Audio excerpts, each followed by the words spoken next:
Assalomu alaykum qarindoshlar, qanday ahvolinglar? Men Amerikadan doktor Mehmet deyman. Men bugun ushtumtut o'lib ketish sindromi degan bu xil ahvol yoki kasalliklar to'plami to'g'risida qisqacha bir leksiya so'zlab o'tmoqchi.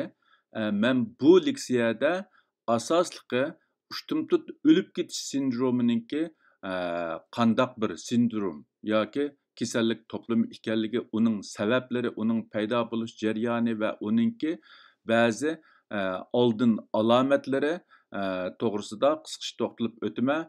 Tövəndə diqqətinizlər bu leksiyanın təfsilatında bo'lsin. Ushtumtut o'lib ketish sindromi deganda burun bayqalgan alayda bir kasallik bo'lmagan insonlarning ushtumtut o'lib ketishini ko'z tutadigan bo'lib, o'limlik yuz bergandan keyin ularning ba'zilarida ba'zi yoshirin kasallarning borligi bayqalgan bo'lsa, yana ba'zilarida hozirgi tibbiy texnika bilan bayqag'ili bo'ladigan, o'limga sabab bo'ladigan alayda kasallik bayqalmaganligi uchun meditsinada bu xil ahvollar to'planma holda ushtumtut o'lib ketish sindromi deb atalgan.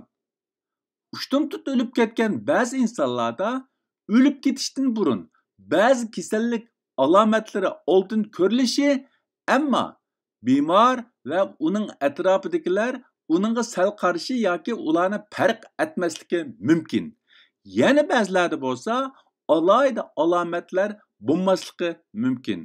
Ushtumtut o'lib ketish ko'pincha ahvolda insonlar badan chiniqtirayotgan mezgilda yoki hissiyot jihatda bearam bo'layotgan mezgillarda yuz berdi. Undaqda ushtumtut o'lib ketish oldida qandaq bishoratlar ko'rildi yoki biz uni qandaq bayqaymiz degan vaqtida u bishoratlar o'lib ketguchilarning yishiga qarab farqli bo'lishi mumkin. Birinchisi, cho'nglarda ko'krak og'rish bo'libmi, chiniqish jarayonida ko'krak qismida bearamlik his qilish bo'lishi mumkin. Bu vaqtlarda bo'lsa yig'ilishi, ya'ni bearamlik his qilib yig'ilishi, ammo yig'i ovozi tuvan va uzilib qilishi mumkin. Ikkinchisi, cho'nglar ushtumtut hushni yo'qotib qo'yishi mumkin. Bu vaqtlarning bo'lsa ushtumtut yig'isi yo'qolib ketishi mumkin. Uchinchisi, nafas olish qiyin bo'lishi, ko'krak qismini ig'ir bir narsa besib olgandek his qilishi mumkin. Bu vaqtlarning bo'lsa qalbki ko'kirib qilishi mumkin. To'rtinchisi, bosh qiyish, ko'z to'lishish, sovuq ter chiqish mumkin. Beshinchisi, yurak qalaymiqan yoki tiz so'qishi, yurak soqqanligini his qilishi mumkin. Oltinchisi bo'lsa, chiniqish jarayonida sababsiz hushidan ketishi mumkin. Mana bular mushu ushtumtut o'lib ketish oldida turgan ba'zi kishilarda oldin ko'riladigan bishoratlar. Albatta, bundaq deganlik bu alomatlar ko'rilgan odamning hammasi ushtumtut o'lib ketishi mumkin deganlik emas. Ammo mushu alomatlar ko'rilgan vaqtida biz alayda hushyor bo'lishimiz va darhol doktor bilan aloqa qilishimiz yoki uningga munosabatlik bir taraf qilish ilib berishimiz kerak demakchi. Ushtumtut o'lib ketishning sabablari, ya'ni nima sababdan ba'zi kishilar ushtumtut o'lib ketadi degan vaqtida o'lib ketguchilarning yishiga qarab uning konkret sabablarida ba'zi farqlar bo'lishi mumkin. Birinchisi, jismoniy va uyqu muhit omillari bo'lib, ya'ni ba'zi tug'ma kasalliklar va bovoqlarniki uxlash holati muvofiq bo'lmagan vaqtida bovoqlarniki ushtumtut o'lib ketishniki asosiy sababi bo'lishi va shu sababdan ba'zi bovoqlar, ya'ni tug'ma kasalliklar bo'lgan ba'zi bovoqlar ushtumtut o'lib ketishi mumkin. Ikkinchisi, yurakdagi unumsiz yoki xato signallar, ya'ni yurakning ritmsiz va tiz so'qishi sababidan yurak o'z xizmatini unumlik o'tayolmaslik, ya'ni yurakdan yetarlik holda qon siqib chiqarilmaslik, badandagi muhim a'zolar bo'libmi yurak va miyaga qon yetishmaydigan ahvol kelib chiqish sababidan ba'zi kishilarning uchtumtut o'lib ketishi. Uchinchisi yurak timi yoki yurak muskullariniki nepiz bo'lishi. Ya'ni yurakni so'qilgan vaqtida uningki kuchi ojiz bo'lishi, badanga yetarli qonni yetkazib beramasligi. To'rtinchisi ba'zi dorilar va kimyoviy moddalarniki aks ta'siri, zararlik ta'siri. Beshinchisi ig'ir yoki qattiq harakat qilish. Oltinchisi ig'ir darajadagi semizlik va ig'ir darajadagi diabet kasali. Yettinchisi ruhiy kayfiyatga uchtumtut o'zgarishlar. Mana bular ba'zi kishilarning uchtumtut o'lib ketishiga sabab bo'ladigan omillar. Undaqda uchtumtut o'lib ketishni keltirib chiqaradigan kasalliklar nimalardan iborat? Ya'ni qaysi kasalliklar insonlarning uchtumtut o'lib ketishini keltirib chiqaradi degan vaqtida o'lib ketuvchilarning yishiga qarab uni keltirib chiqargan asosli kasalliklarda ba'zi farqlar bor.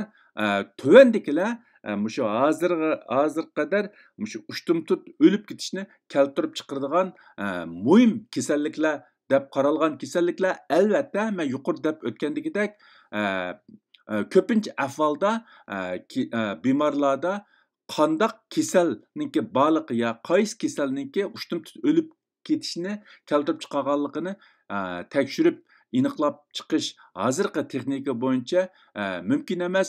U deganlik ularda kasal yo'q deganlik emas.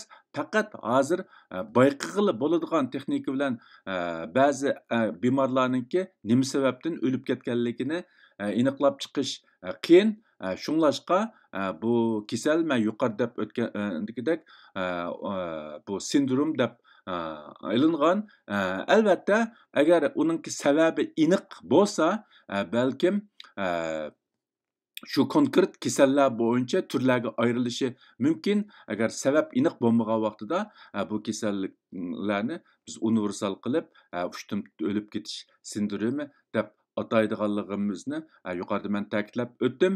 Hamda bu hozircha mushu o'lib ketishningki oldida ma'lum bo'lmagan, ammo o'lib ketishda muhim rol o'ynaydigan, ya'ni o'lib ketishningki asosli sabab hisoblangan kasalliklar nimalardan iborat degan vaqtida birinchisi yurak ritmsizligi, ya'ni yurakningki tiz va ritmsiz so'qishi, ikkinchisi yurak tiz so'qish, uchinchisi jiddiy xarakterlik yurak tiqilmasi, to'rtinchisi ig'ir darajada miyaga qon tushish, beshinchisi ig'ir darajada o'pka to'silib qilish, ya'ni o'pka mushu qon tomirlarningki to'silib qilish sababidan o'pkaga qon yetishmaslik va bir qism o'pkaning o'lib ketishini keltirib chiqish. Oltinchisi jiddiy xarakterlik g'o'l qizil tomir benormalligi. Mushu yurakdan chiqqan, ya'ni badanni qon bilan ta'minlaydigan asosliq g'o'l qizil qon tomiriniki benormalligi. Mana bular mushu ko'pincha kishilarniki uchtumtut o'lib ketishni keltirib chiqaradigan asosliq kasalliklar, ya'ni hozircha bayqalgan asosli kasalliklar. Albatta bundan boshqa men yuqorida o'tgandagidek hozirgi texnika bilan bayqay olmagan ba'zi yoshirin kasalliklar bo'lishi mumkin, lekin bu hozir mushu uchtumtut o'lib ketganlarni keyin o'lib ketgandan keyin tekshirgandan keyin bayqalgan ba'zi kasallik ahvollar. Undaqda bu uchtumtut o'lib ketishdan qandoq saqlana olamiz yoki qandoq qilgan vaqtida shu uchtumtut o'lib ketishdan saqlanqili bo'ldi degan vaqtida albatta o'lim hammamizga o'rtaq, ya'ni o'lmaydigan odam yo'q. Hammamiz eng oxirida o'lib ketamiz. Ammo bu yerda deyilgani faqatla mushu behuda o'lib ketish, ya'ni saqlanqili bo'ladigan ba'zi o'limlardan qandoq saqlana olamiz degan vaqtida birinchisi baldur bayqash, ya'ni kasallikni baldur bayqash, baldur bir taraf qilish, har qanday kutilmagan hodisadan va qazodan saqlanishda bek muhim. İkincisi, universal sağlamlık savatlarını yuqori ko'tarish. Üçüncüsü, burun ko'rilib bakmagan her qandaq kasallik alomatlarga nisbatan hargiz sal qaramaslik, sharoiti borlar qarorlik sog'lomlik tekshirish qilib turish. To'rtinchisi, gumonliq ahvollar ko'rilgan vaqtida doktorga berib tekshirtib vaqtida bartaraf qilish. Beshinchisi, qolaymaqan dori ishlatmaslik, bo'libmi yurakka aks ta'siri ig'ir bo'lgan yoki yurak ritmini qalaymaqan qiladigan dorilarni ishlatmaslik. Oltinchisi, mavjud kasalliklarni vaqtida bartaraf qilib davolash va yaxshi kontrol qilish. Mana bular orqali biz ba'zi behuda o'limniki oldini ola olishimiz yoki uningdan saqlana olishimiz mumkin. Albatta, men yuqori deb o'tgandagidek hech birimizning hayoti mangulik emas. Eng oxirida hammamiz o'lim bilan oxirlashimiz, ammo yashagan suricha sog'lom yashashga kafolat qilsak, eng yuqori darajada ömrümüzni uzarta olishimiz mumkin. Bugungi bu ushtumtut o'lib ketish sindromi degan temadagi bu qisqa leksiyani bu yerda oxirlashtirmoqchi. Hammanglarning diqqat berganinglar ko'pdan ko'p rahmat.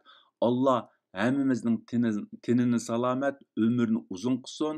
Xayr xo'sh, ko'rishcha omon bo'linglar.